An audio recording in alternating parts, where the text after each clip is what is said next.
This is Michiko, and right now it's 5:12 a.m. I've just slept up for the night, and then apparently there is another hidden song. So why am I stopping in here? Oh wait, what the? Why is there a white glow? Alright, I got backtrack over there. So there is another hidden song. I don't want to explain any further, but what you need right now is to use Fracture Hikari to play Pragmatism, Fracture Ray, and then what I'm going to be doing right now, playing Ring Genesis. Let's see how this will turn up. And yes, y'all gonna come up for a ride, because I have no idea when the trigger will occur.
Come on, overflow.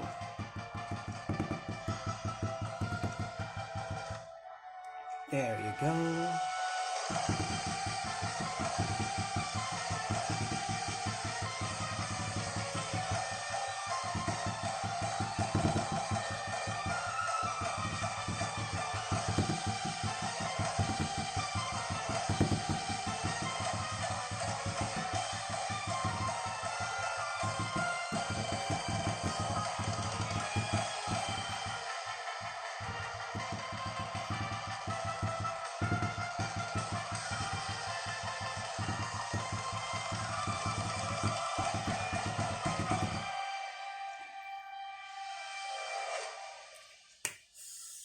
Not the best score, but it's okay.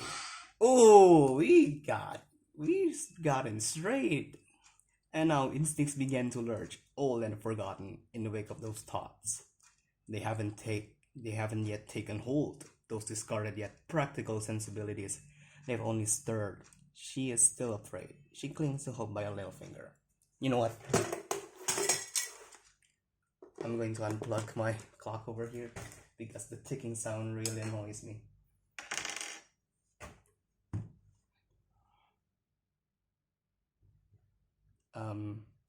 Somehow she manages to pull on 10 memories to aid her, striking out the needle glass that had been keeping her in the sky. Ingloriously she drops down to the new deformed ground, her chosen pieces afterward, however, hovering over her crumpled, aching body. Oddly enough, she finds herself smiling now too. She pushes herself up with her left hand, for all enmity evident in Tyrese's assault. She had taken too much pleasure in inflicting torture on her enemy's body rather than inflicting any sort of mortal blow. Even the shard now in Hikari's chest, so near to her beating heart and flickering with horrid wrathful flame, did not do the deed.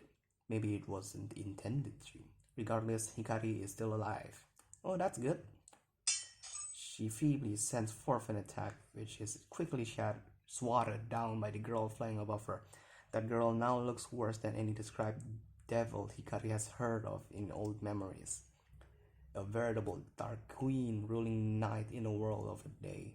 That ecstatic, yet obviously empty smile.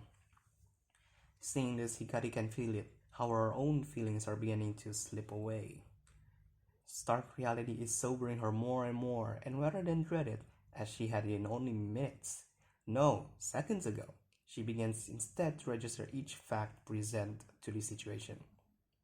Slowly, or as slowly as Tairitsu will allow, her attack is unending.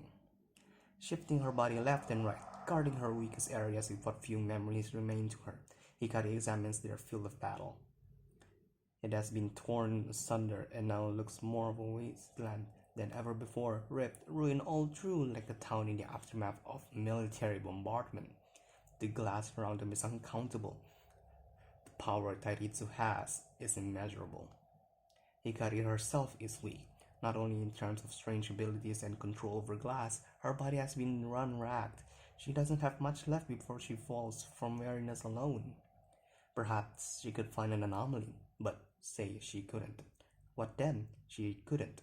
So then is now. So, how do you go on when the way is completely obstructed? Should you go on?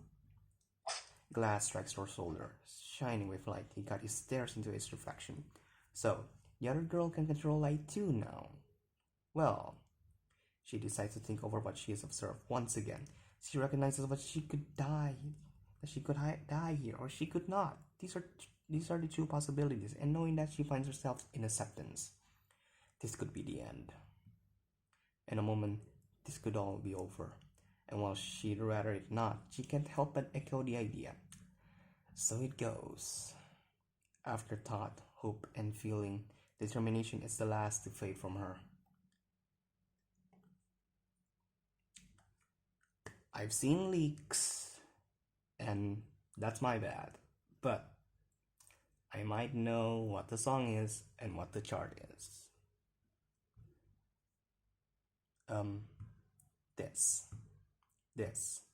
This is not a laying down of arms, no. When she pulls the chart from her hand, her eyes briefly dazzle from the white flames licking up and searing close her wounds. She does not press it to her neck. She would certainly prefer to live, but she wouldn't mind. She wouldn't mind with the odds being so impossible. Hikari stands in a wind of blades, barely sure in her employ. She can't discern Tairitsu's face anymore. Her domain has become pandemonium, and seeing through it is too difficult. Eventually, while trudging through the flying glass, Hikari notices that some segments of the world are reversing in fits and starts. The bizarre movement is so unnatural, she genuinely wonders if the girl above her is doing it on purpose. It's reminiscent, she thinks, of a skipping video. It isn't any better or worse than the bullet curtain she'd been facing so far, but it is quite peculiar. The earth quakes. She stutters a what? As she feels it. The earth quaking? Here? It could be that the ground will break again. Thinking that, Hikari shields her face and chest with her arms. When nothing comes, she remains curious about the phenomenon. If it wasn't the girl above her, Tairitsu wouldn't have noticed it. After all, she was flying now. More of the blade storms is shifting and roiling in rough, rigid roofings now. She decides to throw a crew of glass the other girl's way again. It passes easily through the waves again, but then it suddenly turns very bright and breaks away. The shards don't break themselves, they vanish, and the space where they were looks as if it's cracked. Once she recognizes what she's seeing, everything around her enters stasis. In this instant, the obsidian glass which had been flying all around her is stuck fast within reality. To her, it looks absolutely beautiful. A smile crosses her lips for her wanting. How pleasant, she whispers, chuckling to herself. Something so beautiful here, where she could soon find her grave. It's so bizarre that it is to laugh. So she does. She makes earnest, yet sad, dry laughter. But as motion gradually returns to the objects around her and to the one above the sky, a fracture splits across it. It widens, carving a shape out of heaven, and that immense segment begins to plummet. The world begins to fall into strange ruin. As Hikari bears witness to this, some more satisfaction rises to her smile. The stroll is still slow. This sky, genuine sky, not artificial one, is falling, stopping, and falling again as grand pieces of and watching it. I can't read this so fast. Her smile begins to gradually recede. The look in her eyes grows colder, her breast slows, and then faint her assignment for right away. Just kind of snuffled out. Plays with this objectivity with a little appreciation. Most whole tune, just delightful, as if the world has many meaning. As if the fall has many meaning. As if the world has any meaning. Oh my god. Arcahv.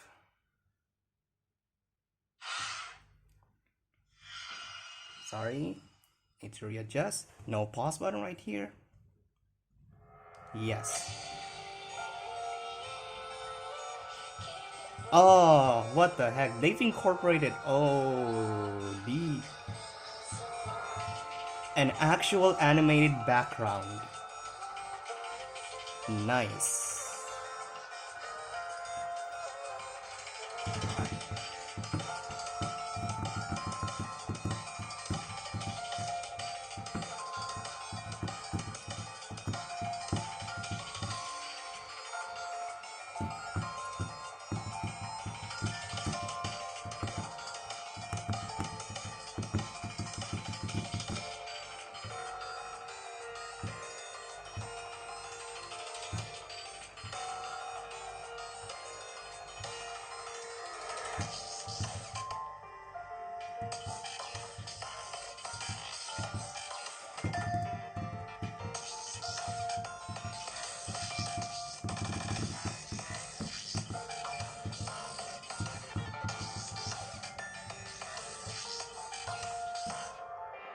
Yes.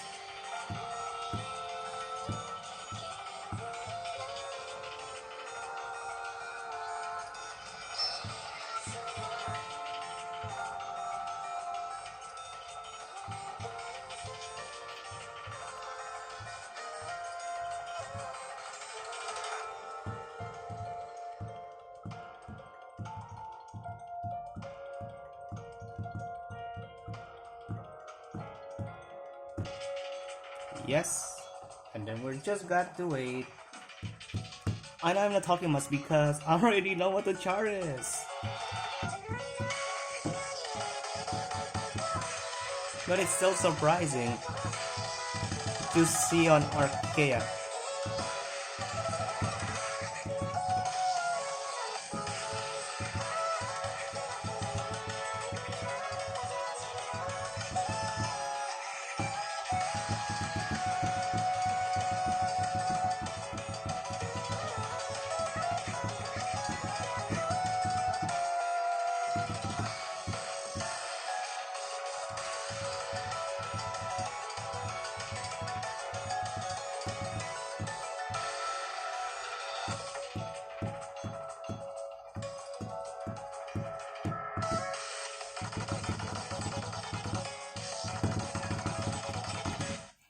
Woohoo! Barely! And is that really the animation? Is that the animation that I lose, or is that the animation if I won? That's the thing.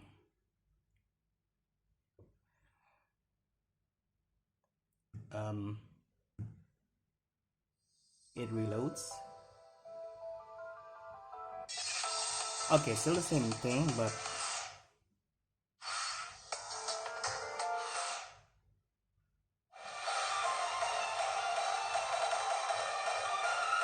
I think that's the animation if I lose. Crap! Okay, never mind. I didn't remember the actual difficulty of it, but here it is. So, I know this video is already pretty long, so I think I'll just skip to where I've already tried the song. Yeah. It's reasonable. I love those shortcuts on the end part. It's really synced up with the song, but